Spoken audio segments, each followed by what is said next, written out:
my sexual harassment experience is with this district officer. He started off by messaging me, and there came to a point where we had to go for a pesta, and he took it upon himself to book the rooms for me and his other fellow head departments. He actually booked his room and me beside. That creeped me out, and when I asked him, I said, no, I'm going to stay with my staff. He refused, and he says, no, I want you to have you beside me. I respectfully declined.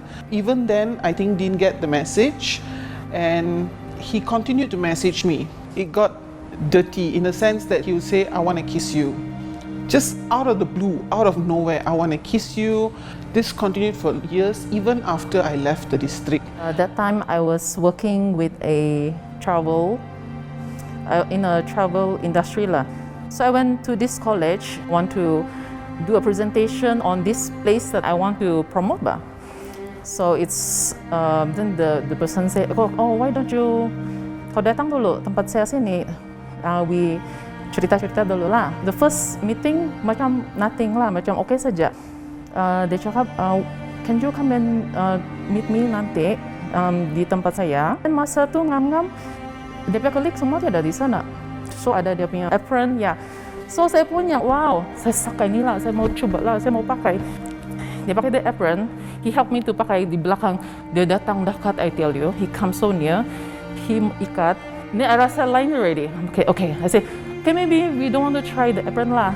Okay, so saya kasih buka semua. I terus saja, you know what? I think I want to go sudah. Then I want to buka the pintu. He closed the pintu. He tried to kiss me sudah. Terkejut. He tried to kiss me, tapi saya move away, and I cepat-cepat close the door. I just went back home. I didn't feel comfortable. To me personally, I feel very ashamed, disgusted. The environment of our class is really different. The boys in the class is always like laughing at the females' body or making some sexist comments. I stopped talking about it because it used to disturb me psychologically, in the sense that I used to tell my fault, what really? Was it my fault? That question used to keep running in my head. What could I have done? Okay, so I'm supposed to, is this why my parents keep telling me from young, wear properly, sit properly? I kept it to myself. Dia boss with high ranking in that company. Kalau saya complain, what would happen to my job? I didn't tell anybody. Sampai sekarang, I did complain to my superior officer in my state health department then. Well, I think the message that I got was, just leave it as it is, you're going to be transferring soon. But reporting it, I didn't know then whether this was valid to take to the police, or whether, okay, even if, because the district officer is a very powerful position. So when I thought about it, if I were to complain, what would happen?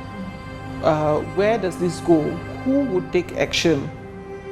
Will that affect me from furthering my studies? I don't give a damn anymore. Macam begitu.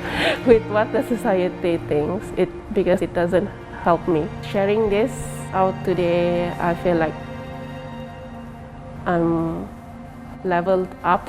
susah mau cakap juga because you're thinking back what happened kan. Yeah. So yeah, I feel much relief.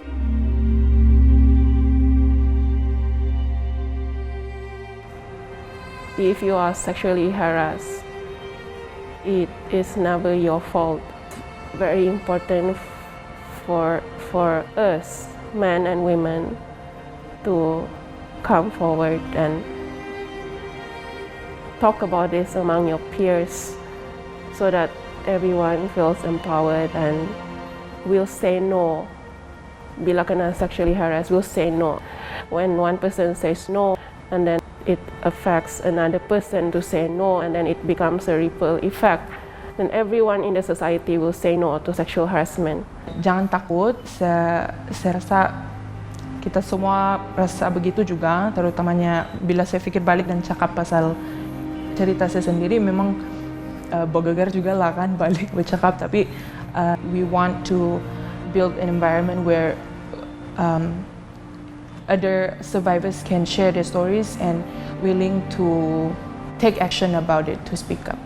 One is, I know this is difficult, but do not blame yourself. It is never, never, never our fault. No matter the way we dress, the way we speak, the way we talk, does not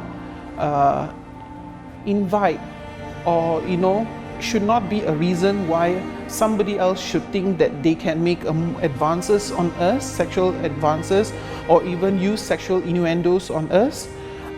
That is not right. That is not right. And another thing that I've wanted to say is that educate yourself. When it comes to what's going on with you, when something happens that you're not comfortable with that feeling, and that means there's something wrong. So by reading, educating yourself, it brings things to light. And that, not, as they say, knowledge is power, right? So by educating yourself, you would look for other avenues on how you can make a difference if you want to make a difference. And if you don't, just start with your own family circle. Share them, educate them. And if you would like to make much more of an impact, then reach out to the women's groups. We have petitions going on sexual harassment. We have the bill being enacted of sexual harassment. So we need more people, we need more voices